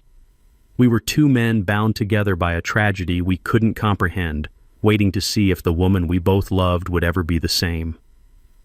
When the trial started, I sat in the front row right behind the prosecution. Evelyn insisted on sitting beside me. She refused the wheelchair the hospital had provided. She walked into that courtroom, her back straight, leaning heavily on a 4-pronged cane. Every step was a visible, agonizing effort, a quiet act of defiance that screamed louder than any words. Across the aisle, Jason sat alone. He wore a simple dark suit. He looked tired, but he was calm. He was here to testify against the woman he had once loved. Maya's lawyer, a slick man in a suit that cost more than my first car, began his opening statement. And it was exactly what Angela Russo, our lawyer, had warned us it would be. He didn't just defend Maya, he attacked us. He painted a picture of a dysfunctional family, a web of lies and secrets where Maya was the real victim. He described Jason as a failed investor, a man with a volatile temper who had isolated Maya from her loving parents. He told the jury Jason was a chronic gambler who had drained their accounts dry. Then he turned on me. He described me as a controlling, prejudiced father-in-law, a man who had despised his son-in-law from the moment he laid eyes on him simply because he was white. I felt the blood rush to my face. I felt the stares of the jury. I wanted to stand up and shout, but I just gripped the wooden bench, my knuckles white. But he saved his real venom for Evelyn. This was the lowest blow. He painted my wife as a cold, manipulative, deceitful woman, a woman who secretly, gleefully hoarded $1 million fortune while her own daughter struggled, a woman who, when discovered, chose to give that fortune to strangers, a vague gambling charity, rather than her own child. He painted Maya's discovery of the will not as a motive for murder, but as the ultimate act of maternal rejection. He was painting Maya as the victim. A daughter who finally snapped, he said, under the crushing weight of an abusive husband and a cold, unloving, money-hoarding mother. I could feel Evelyn trembling beside me, but she never looked away. She just stared at the lawyer, her face a mask of stone. Evelyn was the prosecution's first major witness. I held my breath as I watched her make that long, painful walk to the stand. She settled herself in the chair, her frail hand shaking as she adjusted the microphone. She did not look at Maya, not once. "Mrs. Harrison," the prosecutor began, his voice gentle, "can you tell the court about your financial situation, specifically an inheritance you received?" Evelyn's voice was quiet, but it filled the silent room. It was clear and it was strong. "My Aunt Josephine passed away 20 years ago," she said. "She left me her estate. It was significant." "And why, Mrs. Harrison, did you keep this inheritance a secret from your husband and your daughter for 2 decades? This was it." I leaned forward. I needed to hear this again to understand. "My father," Evelyn said, her eyes fixed on the back wall as if she was watching a movie only she could see. "My father was a gambler." She told the story. The one she had whispered to me in the ICU, the story of a man she loved, a man who could charm a room but who had a sickness. She told the jury about growing up watching her mother hide money in sugar bowls. She told them about the day her college fund vanished. She told them about the day she came home from high school at 17 years old to find that her father, unable to live with the shame of losing their house, had taken his own life. "I found him," she said, her voice thick with a 60-year-old pain. "I learned that day that money wasn't just money. It was a poison. It was a disease. It could rot a person from the inside out." The courtroom was absolutely still. "When I received that inheritance," she continued, "I was terrified. I was terrified it would poison us, that it would make us weak, that it would hurt my family the same way my father hurt his. So I hid it. I invested it. I told no one, not even my husband. I was so afraid." "And why did you change your will?" the prosecutor asked softly. "Because I saw the sickness in my daughter," she said, her voice finally cracking. "I saw his sickness in her, the little lies about money, the way she always needed more. I found her bank statements. I saw the withdrawals to the online casinos, just like my father." "So you disinherited her?" "No," Evelyn said, her voice ringing with conviction. "I didn't do it to punish her. I did it to save her. I thought if she hit rock bottom, if she knew she would get nothing, maybe she would finally agree to get help. I was going to use that money, all of it, to pay for the best treatment in the country. I was going to save my baby girl." She finally broke, just for a moment, a single sharp sob escaping her. "I left the money to the gambling charity in the will as a threat, as a last desperate wake-up call. I never thought she would read it and the defense lawyer stood up. He had a thin, reptilian smile. "So, Mrs. Harrison, you admit you lied to your husband for 20 years. Evelyn stiffened. "I kept a secret to protect my family." "You lied," he repeated, his voice sharp. "You built your entire marriage, your entire life on a foundation of deceit, a $1.2 million lie. Is that correct?" "Objection," the prosecutor snapped. "Argumentative." "Sustained. Rephrase, counselor." The lawyer didn't miss a beat. "You hid this massive fortune, and then when your daughter, your only child, was clearly in desperate financial trouble, your final desperate move was to threaten her, to cut her off, to give her inheritance to strangers. I was trying to help her get better. You were trying to control her, weren't you?" he shot back, "just like you controlled your husband for 45 years by hiding the truth of your wealth." He then turned his gaze on me, sitting there in the front row. "And Mr. Harrison," he said, though he was speaking to the jury, "he had a problem. With Mr. Powell, didn't he? A problem that started the day he found out his daughter was marrying a white man. Objection, I roared, standing up before I even realized I was moving. That's a lie. Sit down, Mr. Harrison, the judge commanded. The lawyer just smiled, satisfied. The seed was planted. He had painted us exactly as he wanted: a lying, controlling wife and a prejudiced, angry husband. The prosecution's next witness was Jason. He was quiet, factual, and heartbreaking. He recounted the attack, the knife, the terror in Evelyn's eyes. The defense lawyer tore into him, painting him as a violent, cheating man who was now lying to save himself. By the end of his testimony, the jury looked confused. It was our word against Maya's. A he said, she said, built on a foundation of our family's lies. I leaned over to Angela Russo. It's not enough, I whispered, my throat tight. They're making them doubt us. She just smiled faintly. Don't worry, Lewis. We saved the best for last. The prosecutor stood up. The people call their next witness, Mr. David Henderson. Mr. Henderson walked to the witness stand just like he'd walked across my daughter's lawn. Slowly, deliberately. He wore a simple pressed suit and a tie. He looked directly at the jury, then at Maya, then at me. He looked like a man who was about to do a job he didn't want to do but would do right. The prosecutor was brief, just establishing who he was, where he lived, and what he did on the night of the incident. Henderson's voice was low, clear, and certain. He recounted everything he'd told me, the yelling he'd heard for weeks, the escalation, and finally the sounds he heard that night.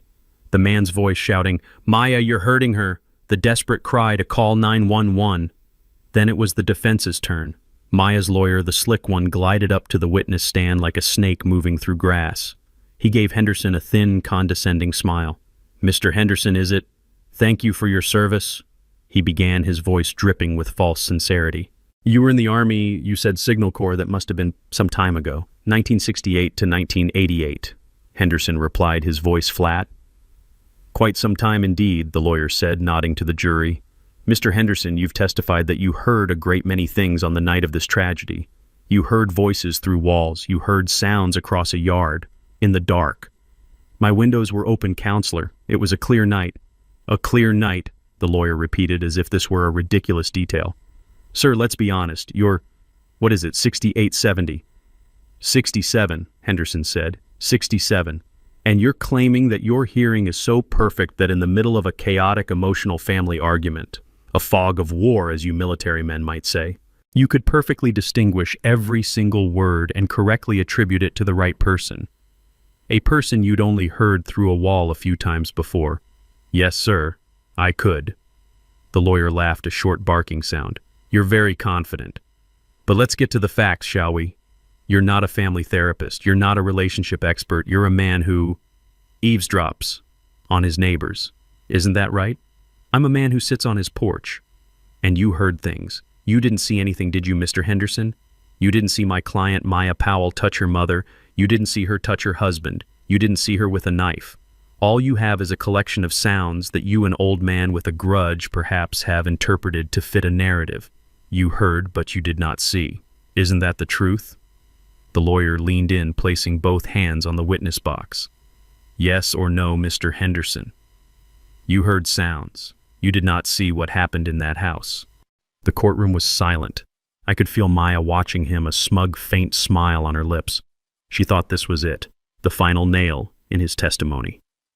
Henderson leaned back in his chair. He looked at the lawyer. He looked at the jury. He looked at the judge. Then he leaned forward into the microphone, his voice suddenly filling the entire room, cold and hard as steel. "Counselor, you keep asking me what I heard. You keep saying I didn't see anything. It's a yes or no question, sir." "No, son," Henderson said, and the authority in his voice made the lawyer flinch. "It is not. I'm an old soldier, as you keep pointing out. We're taught to observe. We're taught to use every tool at our disposal. We don't just listen. We watch." The lawyer's smile faltered. "What is that supposed to mean?" Henderson looked directly at the jury. "It means to answer your question. It's not just that I heard it. I saw it too." The air was sucked out of the room. I grabbed Evelyn's hand. Maya's lawyer was frozen, his mouth slightly open. He had clearly not expected that. The prosecutor, Angela Russo's partner, stood up smoothly. "Your Honor, redirection." The judge nodded, his own expression now intensely curious. Proceed. Mr. Henderson, the prosecutor said, his voice calm. Please explain to the jury what you meant when you said you saw it. Well, Henderson said, adjusting his tie, I have a security camera. It's not a fancy system, just a simple motion-activated camera. I mounted it myself on the corner of my porch. It's aimed at my driveway, you see, to watch my truck. The defense lawyer suddenly came to life. Objection, Your Honor, this is a complete ambush. This was not disclosed. This is a blatant violation. The prosecutor didn't even turn around. Your Honor, he said, holding up a piece of paper, I'd like to direct the defense's attention to the evidence log they received 4 months ago. Item 34B, digital media provided by D. Henderson neighboring property. The defense had every opportunity to review this evidence. It is not the prosecution's fault that they, like Mr. Harrison, assumed what was on it. They never even looked at it. The judge's eyes were narrow. Objection overruled, Counselor. You may have just learned a valuable lesson about doing your homework. Please continue, Mr. Henderson. A faint, tight smile played on Henderson's lips. Thank you, Your Honor. As I was saying, my camera is aimed at my driveway, but the thing about your daughter's house, Mr. Harrison, he said, turning to me for a second, is that big curved bay window, the one that sticks out from the living room. I nodded, my heart starting to pound. During the day, it just reflects the sky, Henderson continued. But at night, when it's dark outside, and the lights are on inside that house, well, that big curved piece of glass, it becomes a mirror, a giant distorted fisheye mirror, and my camera is pointed right at it. Your Honor, the prosecutor said, his voice ringing with triumph, the state would like to play for the court Exhibit 34B. The judge nodded. So ordered. The defense lawyer was sputtering, but it was too late. The large monitors in the courtroom, the ones that had been dark, flickered to life. The image was grainy. It was black and white from the infrared. The timestamp in the corner was clear. The angle was from the side. You could see Henderson's driveway clearly, but there in the center of the frame was a dark, curved, reflected image, the inside of my daughter's living room. It was silent. It was warped like looking through a fishbowl, but it was clear. My heart stopped. I could see them. I could see Evelyn standing her hands up. I could see Jason, his back to the window, and I could see Maya. This is the truth, I whispered, and Evelyn squeezed my hand so hard her knuckles turned white. The monitors in the courtroom flickered on. A low murmur rippled through the gallery. I gripped Evelyn's hand. I could feel the tremor in her fingers, or maybe it was mine. I couldn't tell. Beside me, Evelyn sat up, her back rigid, her eyes locked on the screen. She was about to watch the worst moment of her life play out again. Maya's lawyer was on his feet, sputtering. Your Honor, it's a reflection. It's distorted. It's prejudicial and proves nothing. The judge's voice was cold. Counselor, you had 4 months to review this evidence. You chose not to. Please sit down. The lawyer sat, his face pale. The image on the screen was exactly as Henderson had described it. It was grainy, black and white. The timestamp glowed in the corner. The main focus was Henderson's dark driveway, but in the center, captured in the convex curve of my daughter's bay window, was a silent, ghostly play. The figures were warped, their proportions strange, like looking at a funhouse mirror. But it was them. There was no mistaking it. I saw my wife. Evelyn. She was standing, her back to the window, her reflection the clearest. She looked agitated. Her hands were up, gesturing. I saw Jason. He was pacing back and forth, his reflection fainter, his hands running through his hair. He looked exactly like I had felt in that hospital waiting room. He looked stressed. He looked terrified. And then there was Maya. Even distorted by the glass, her rage was a physical thing. She was leaning forward, her face a mask of fury. She was screaming. I couldn't hear the words, but I could see the venom. I saw her holding a piece of paper. The will. She was waving it in Evelyn's face. My wife was shaking her head, backing away, her reflection getting smaller as she moved toward the stairs. I saw Jason step between them. His reflection was a blur, but I saw his hands go up in a clear gesture of peace. He was trying to de-escalate. He was trying to stop it. I watched Maya's reflection turn on him. She screamed at him. He backed away, shaking his head. Then he turned his back on her, moving toward the wall, toward the telephone. My heart was pounding so hard I thought it would break through my chest. This was it.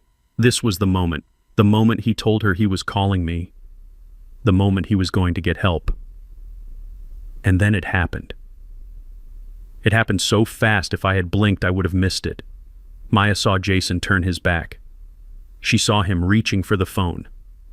Her body coiled like a snake. And she launched herself. Not at Jason. At her mother. It was not a stumble. It was not an accident. It was not a scuffle in the fog of war. It was a push. A violent two-handed shove aimed straight at Evelyn's chest. My wife, my Evelyn, who weighed maybe 120 pounds, she never stood a chance. The video showed her staggering backward, her arms flailing, her reflection disappearing instantly as she went over the first step and vanished from the window's view. I felt Evelyn sob beside me, a sharp, broken sound, but the video didn't stop. The silent movie continued. Jason's reflection spun around his mouth, a wide black O of pure horror. He looked down toward where Evelyn had fallen. He took one step, then another, moving toward the stairs, disappearing from the reflection. He was gone for a second. Then he was back, his face frantic. He ran back to the phone. He was trying to call 911. He was trying to save her, just like he said. But Maya's reflection moved with a terrifying speed. She darted out of the window's view toward the kitchen. She was gone for 1 second, 2 seconds. Then she was back.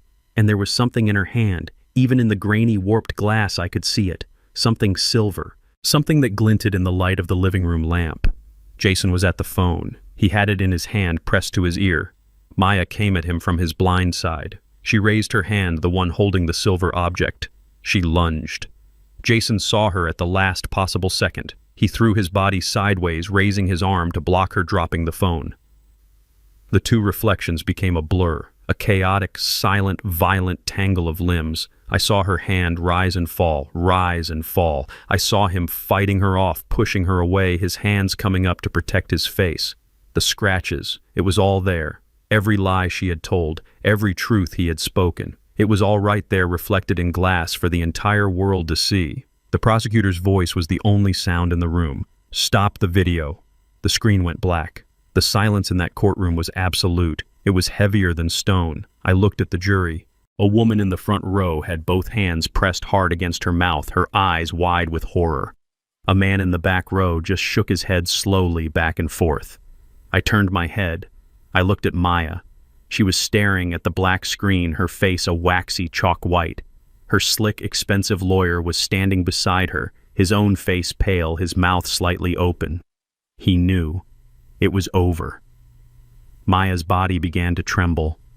A low, keening sound started in her throat. It wasn't a cry of sadness. It was the sound of an animal caught in a trap. She looked at me, her eyes wild, pleading, desperate. But there was no victim there. There was no daughter. There was only a person I did not know. I didn't say anything. I just looked back at her. I let her see the truth in my eyes. And then she collapsed. She didn't faint. She just imploded. Her body slid sideways off the chair, hitting the floor in a boneless heap, her hands covering her head as she let out a wail that had nothing to do with grief and everything to do with being caught. The judge slammed his gavel. Order, order in the court. But it didn't matter. The case was over. It was 2 days later. The judge didn't waste any time. With the video evidence, the jury had returned a guilty verdict in under an hour. Manslaughter, aggravated assault with a deadly weapon.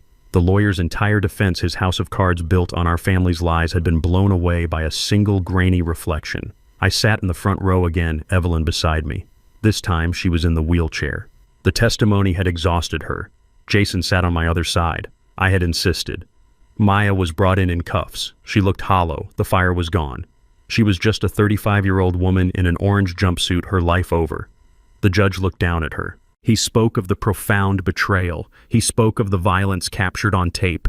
He spoke of the cold, calculated manipulation. He sentenced her to 20 years in a state penitentiary, 15 for the manslaughter, 5 for the assault. I watched her face as the sentence landed. I was waiting for something, a scream, a sob, a final plea. There was nothing. She just closed her eyes. As they led her away, she didn't look at me. She didn't look at Evelyn. She didn't look at anyone. She was already gone. I pushed Evelyn's chair out of the courtroom, Jason walking quietly beside us. We didn't talk. We just moved through the crowd of reporters, a strange, broken trio. That night we were back in Evelyn's hospital room. The doctor said she could come home in a week. Jason had been staying in a hotel. He came by to say goodnight. He stood by the door, awkward, a man with no anchor.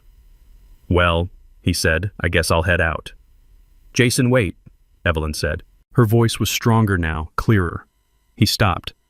"I need to say something," she said, her hands twisting the thin hospital blanket. "I need to apologize to you." Jason frowned. "Apologize, Evelyn, for what you're the one—" "No." She cut him off, her eyes filling with tears. "I did this, not the push, but the secret, the money." She looked at me, then back at him. "My lie, my fear. It put you in that house. It put you in that position. If I had just been honest with my husband, with my daughter from the beginning, if I hadn't been so afraid of that old ghost, my father, none of this would have happened." She was crying now, quiet tears. "You were just trying to help. You were trying to do the right thing, to protect Maya, to protect us. And my secret, it turned you into a target, and then it almost got you killed. And Louis, She couldn't finish. She just looked at me, and I knew it was my turn. I stood up from my chair and walked over to Jason. I stood in front of him, this man who was 33 years my junior, this man who I had despised, this man who had shown more strength and character than I had in my entire 71 years. "Jason," I said, and my voice was thick, "she's right, but she's not the one who needs to apologize. I am." He just looked at me, his eyes guarded, waiting. "When I first saw you, I started fumbling for the words. I made up my mind about you in about 10 seconds. I saw the car, I saw the watch, I saw the color of your skin, and I saw the way you seemed so, I don't know, smug. Louis, you don't have to." "Yes," I said, holding up a hand. "Yes, I do. Let me say this. I was a fool. I am a 71-year-old, prejudiced, arrogant old fool." The confession hung in the air. "I grew up in a different time. I had to fight for everything, every single thing. And my father, he was a weak man, a man who let people walk all over him. And when I looked at you, I thought you were just like him. I thought you were weak. I thought my daughter was marrying a weak, privileged man who would never understand." I took a deep breath, the shame burning in my throat. I was wrong. I was so wrong. What I thought was arrogance, what I called that smug look, it wasn't. It was, as you said, it was terror. It was exhaustion. It was the look of a man trying to hold his whole world together with both hands while the woman he loved was blowing holes in the foundation. I looked him square in the eye. I didn't see a man protecting my daughter.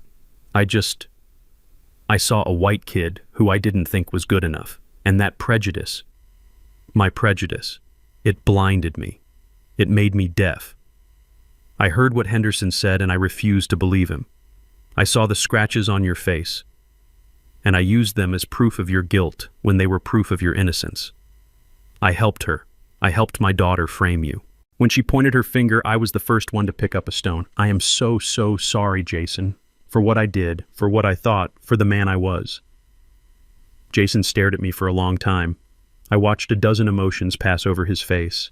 Anger, sadness, exhaustion, and then something like understanding. He just nodded, once, slowly. "I don't know what to do now," he whispered. "She's gone, my wife, my life. It's all just gone. I have nowhere to go."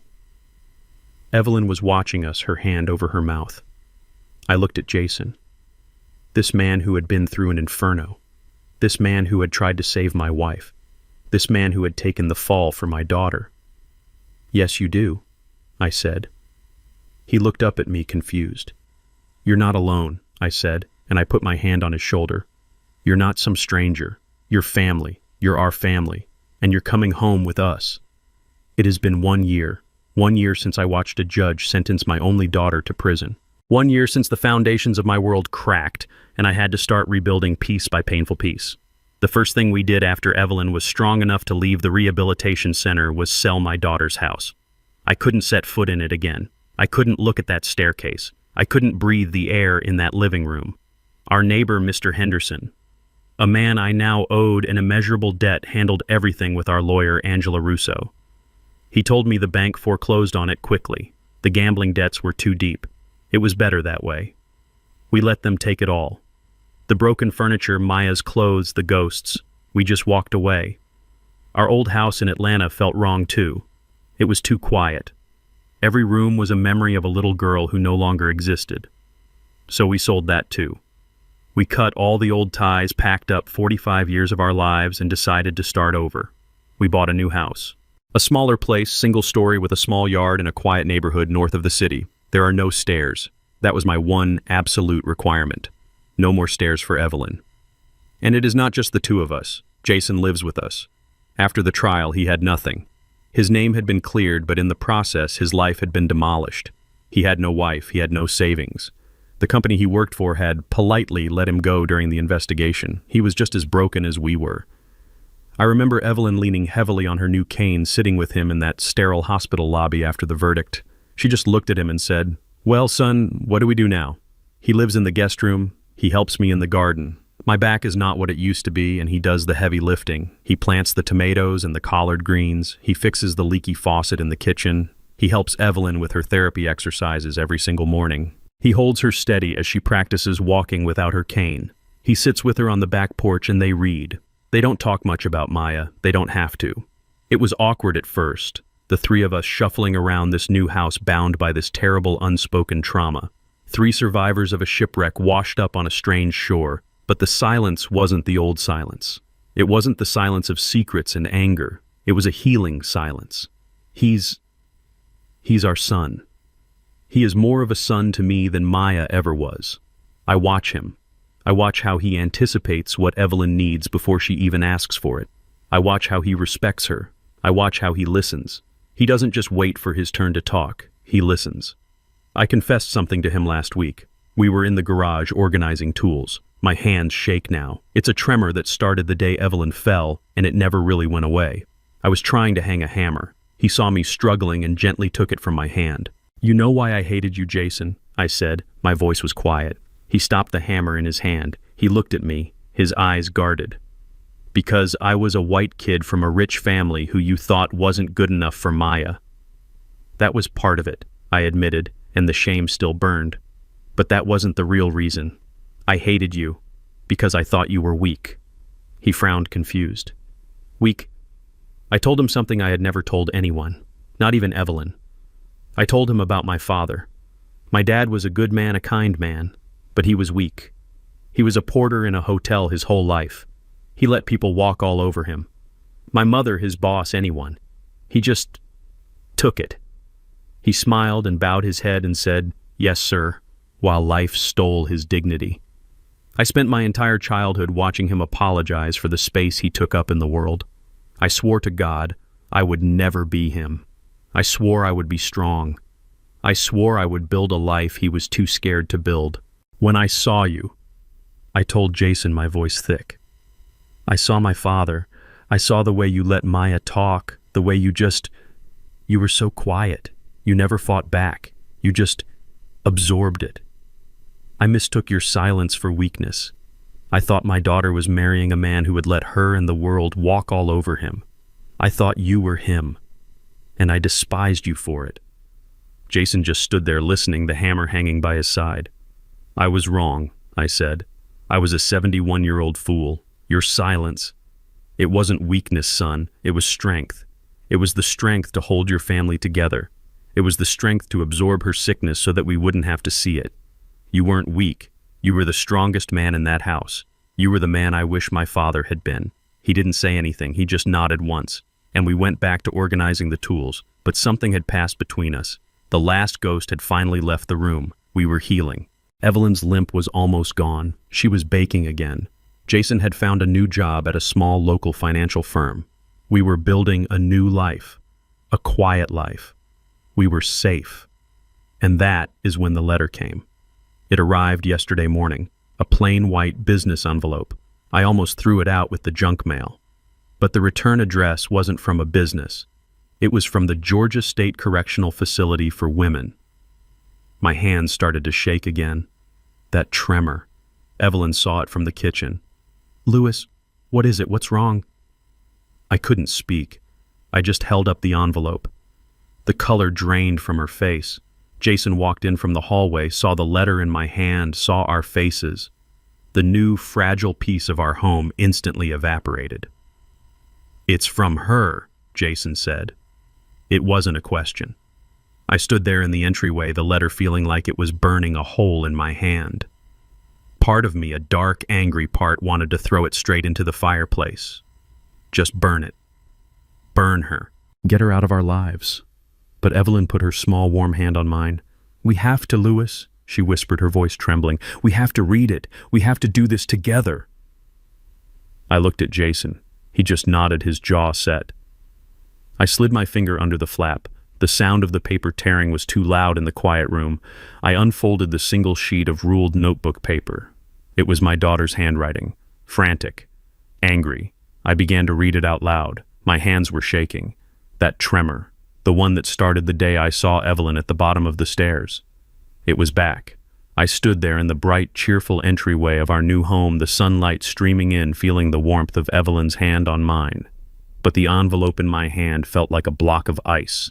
It was a plain white business envelope, flimsy, cheap, but the return address printed in stark black letters stole the warmth from the entire room. Georgia State Correctional Facility for Women. Evelyn's grip tightened on my hand. "Louis," she whispered, her voice suddenly frail. Jason, who had been in the kitchen making coffee, went very still. He looked over, saw the envelope, and the mug in his hand trembled. "It's from her," I said. The words came out flat dead. A year. We had 1 year of healing, 1 year of building this new fragile piece, 1 year of learning to sleep through the night without waking up in a cold sweat hearing the sound of a body hitting tile. All of it felt like it was about to shatter. "Throw it away," Jason said, his voice hard, protective. "Just throw it in the trash. Burn it. We don't have to read it." A part of me, the angry, wounded part, agreed. I wanted to. I wanted to rip it to shreds, unread, and pretend it never existed. Just make her disappear. "No," Evelyn said. Her voice was quiet but firm. She let go of my hand and stood straighter, her cane steadying her on the hardwood floor.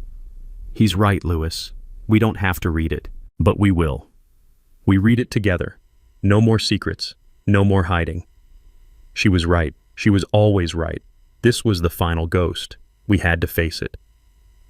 I slid my finger under the flap. The sound of the paper tearing was unnaturally loud in the quiet house. I pulled out a single sheet of ruled notebook paper folded twice. The handwriting was frantic, angry, pressing so hard into the paper it almost tore through. I unfolded it. I held it in my shaking hands. Jason and Evelyn stood on either side of me, and I began to read it out loud.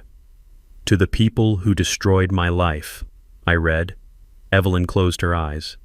"I hope you're happy. I hope you're enjoying my mother's money, Jason. I hope you're enjoying my house, Dad. You stole everything from me. You stole my life. You sat there and you lied. You chose him. You chose a lying, manipulative stranger over your own blood, your own daughter." My voice was steady, but the words felt like acid on my tongue. "You think you've won. You think you've locked me in here and you can just forget about me. You think you're safe in your new little house. But you're wrong. I am not my father. I am not weak. I am not a gambler who needs saving. I am a victim. You, Mom, with your secret money, you are the snake. You, Dad, with your weak-willed prejudice, you are the fool. And you, Jason, you are the thief who gets to enjoy the spoils." I paused, taking a breath. The venom in the ink was palpable. I am counting the days, every single one. I'm learning things in here. I'm getting stronger, and you are getting older. You're getting weaker. 20 years is not forever, and when I get out, I am coming back. I am going to take back everything you stole from me. The house, the money, all of it. It's mine. You will pay for what you did to me, all 3 of you. I finished reading. The last word, "you," was underlined so hard the pen had ripped the paper. The three of us just stood there in the foyer. The grandfather clock in the hall, a clock Jason had found at an antique shop and meticulously repaired, ticked loudly. Tick-tock, tick-tock. Evelyn let out a breath she seemed to have been holding for a year. "Well," she whispered, her hand finding mine again. "She hasn't learned a single thing." Jason just stared at the floor, his jaw tight. I could see the old anger in him, the tension in his shoulders. He was remembering the knife. He was remembering the attack. And me. The Lewis Harrison of 1 year ago, the man who walked into that hospital, would have been raging. I would have been shouting. I would have crumpled that paper, screaming about the injustice, the audacity, the disrespect. I would have been terrified of the threat. I would have called Angela Russo. I would have started a new file. I would have prepared for a new war. But I just stood there looking at the angry blue scrawl. And the only thing I felt, the only overwhelming emotion, was a profound and bottomless sadness. It wasn't anger. It wasn't fear. It was just pity. This wasn't a threat from a monster. This was a tantrum, a desperate, pathetic tantrum from a child trapped in a woman's body. A child who had been given every chance, every opportunity for love, every bit of help, and had chosen again and again to blame the entire world for her own choices. She had learned nothing. "She's still blaming us," Jason said, his voice heavy. "Even now, after everything, after the trial, after the video, she still thinks we did this to her." "Yes," Evelyn said. She walked over to the fireplace, leaning on her cane. We had lit a small fire that morning just to take the chill out of the autumn air. "She's just like my father. He blamed the cards, he blamed the horses, he blamed my mother. He never, not once, blamed himself. It's a sickness, Lewis. It's just a sickness of the soul." I looked at the letter in my hand. "When I get out, I will take back what's mine." I thought about the Lewis of a year ago, the man terrified of weakness. He would have seen this as a threat, a new fight to prepare for. He would have let it poison the next 20 years of his life. But the Lewis of today, the man standing next to Evelyn and Jason, saw it for what it was. Empty words. She had nothing to come back to. The house was gone. The $80,000 was gone. The secret $1.2 million. That was now healing other families, funding the very addiction centers Maya refused to enter. "She thinks we have her money," I said, a slow realization dawning. "She still thinks it was all about her. She still doesn't understand that the money was never the point." "She never will," Jason said. "She'll be counting those 20 years planning her revenge. How do we live with that, knowing she's coming back?" I looked at Evelyn, who was watching the fire, her face calm in the warm light. I looked at Jason, this good, strong man who had become my son in every way that mattered. This man who had faced down a knife to save my wife. This was my family. This new, strange, broken, and beautiful family forged in tragedy. I walked over to the fireplace. "She's wrong," I said. Jason looked up. "What?" "She's wrong," I repeated. "She's not coming back to take everything. Because she can't." I held the letter over the flames. "She can't take this house because we built it together. She can't take our peace because we earned it. And she can't take us because we chose each other. We faced the truth. She is still living in the lie." Evelyn put her hand on my arm. Jason stood up and came to stand on my other side. I let go of the paper. We watched it together, the three of us. We watched the paper curl, the edges browning. We watched the angry blue ink turn black, then gray. We watched Maya's threats, her rage, her blame, her entire toxic world turn into smoke. It floated up the chimney and disappeared into the bright morning sky. It was gone. "She can't hurt us anymore," I said. And the words were true. The old Lewis would have taken that letter to the lawyer. He would have started a file. He would have prepared for a fight 20 years from now. He would have lived in fear. But I wasn't that man anymore. That man died in the hospital waiting room. Evelyn leaned her head on my shoulder. "It's over, Lewis. It's finally over." Jason put his hand on her shoulder, a strong, protective gesture. He was looking at the fire. "She has nothing to take," he said quietly. "The money she wanted, it's already helping people. It's helping families just like ours. Families broken by this sickness. It's doing good in the world. That's the one thing she can never, ever understand." He was right. The $1.2 million, the secret that had almost destroyed us, was now our legacy. Evelyn and I, with Jason as a co-signer on the new family trust, had endowed 3 different recovery centers in the state. The Harrison Powell Foundation, as Angela Russo had named it. Maya's inheritance was already at work saving the very people she refused to become. I looked at the 2 people beside me. My wife, my Evelyn, scarred but stronger than I ever knew. And Jason, the man I had misjudged so completely. This was my family now. Not born of blood, but forged in fire. We were 3 survivors standing in a new home, watching the last ghost of our past turn to ash. I put my arm around Evelyn. I put my other arm around Jason. "She's right about one thing," I said. They both looked at me. 20 years is not forever," I said. "And when she gets out, she won't find us. We'll be long gone.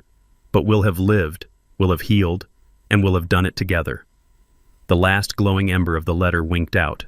And in our new home, the 3 of us stood in the silence, finally, truly at peace.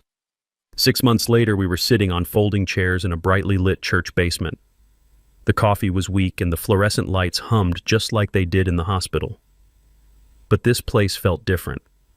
This was a place of healing. We were at a meeting for the New Horizons Recovery Center. It was a support group for families of gambling addicts. Evelyn, Jason, and I were just sitting in the back, listening. Evelyn walked with her cane, now her steps slow but deliberate. Her physical recovery had been remarkable. Her spirit, though, was still mending. Jason sat beside her, not as a son-in-law, but as a son. He wore a simple sweater and jeans. The tired, haunted look was gone from his eyes. He just looked present. A woman at the front of the room, a counselor named Sarah, stood up. "We have some people to thank tonight," she said, her voice warm. "This program, our family counseling wing, was going to be shut down due to budget cuts 2 months ago." She looked toward the back row right at us. "But thanks to a miraculous donation from the new Harrison Powell Foundation, our doors are staying open. We can help over 100 new families this year." A few people clapped politely. They didn't know the story. They just knew they had a safe place to meet. A young man, maybe 30 years old, stood up to speak. "My wife left me," he said, his voice shaking. "I lost my job. I stole from my own parents to feed the slots online. I hit rock bottom. This is the only reason I'm still here." I watched Evelyn as she listened. She reached out and took Jason's hand. He squeezed it gently. I sat there and thought about the money. That $1.2 million. It had felt like a curse. It was a secret born from Evelyn's childhood trauma, her gambler father. It was a poison that she had hidden, terrified it would destroy us. And in the end it did. It was the target. It was the motive. It was the reason my wife was pushed down a flight of stairs. It was the reason my daughter was in a prison cell. Evelyn had been right all along. Money, when hoarded and feared and lusted after, is a poison. It rots you from the inside. It rotted her father. It rotted our daughter. But now, sitting in this church basement, listening to this young man talk about his second chance, I finally understood the other side of it. That money wasn't a curse anymore. It was the antidote. The very inheritance that Maya tried to kill for the money she thought was hers by right was now being used to save hundreds of people just like her. The poison, when released with purpose, had become the medicine. This was the legacy Evelyn had tried to create with that final, desperate will, and now we were fulfilling it, not as a threat, but as a promise. I looked at Jason. He wasn't just living with us. He was a co-administrator of the foundation. He was the one who vetted the programs. He was the one who sat in on these meetings. He had lived inside the destructive storm of addiction for 5 years. He knew better than anyone who was real and who was just running a new con. He had taken the darkest chapter of his life and turned it into his purpose. He was helping Evelyn guide her secret, the secret that had almost destroyed him, and turning it into something good. He had found his own peace. When the meeting was over, the young man who had spoken came up to us. "You're the Harrison Powells?" he asked. "We are," I said. He just looked at us, his eyes wet. "Thank you," he whispered. "You don't know what you did. You saved my kids. You gave them their father back." Jason just nodded, his throat too thick to speak. We walked out into the cool night air, the 3 of us. We drove home in silence, but it was a comfortable silence. The kind you can only share with people who have seen you at your worst and chosen to stay. I pulled into the driveway of our new single-story home. The porch light was on. Evelyn was dozing in the passenger seat. Jason was looking out the window, lost in thought. I thought about Maya's letter, the anger, the threats. When I get out, I'm coming back. It felt like a story from another lifetime, a ghost story about a different family. She couldn't touch us. She was trapped in the past, obsessed with something that no longer had any power. I parked the car and turned off the engine. The silence was deep, broken only by the sound of crickets. I looked at Evelyn, her face peaceful in sleep. I looked at Jason, this good, strong man who had become my son. This was my family. This was my home. I didn't feel anger anymore. I didn't feel fear. I didn't even feel that profound, heavy sadness. I just felt quiet. We were home, and we were at last at peace. Here is a powerful lesson we can learn from this story. This story teaches us about the devastating power of secrets and prejudice. Lewis's judgment of Jason based on appearances blinded him to the real threat, while Evelyn's own secret born from past trauma created a target for greed. It shows how addiction and lies can poison a family from within, turning love into betrayal. But most importantly, it reveals that true family is not always defined by blood. It is forged in loyalty, sacrifice, and the courage to face the truth, proving that even after the deepest wounds, it is possible to rebuild a life of peace and purpose. What would you have done if you discovered a secret that changed everything you believed about your family? Let us know your thoughts in the comments and tell us where you are listening from today.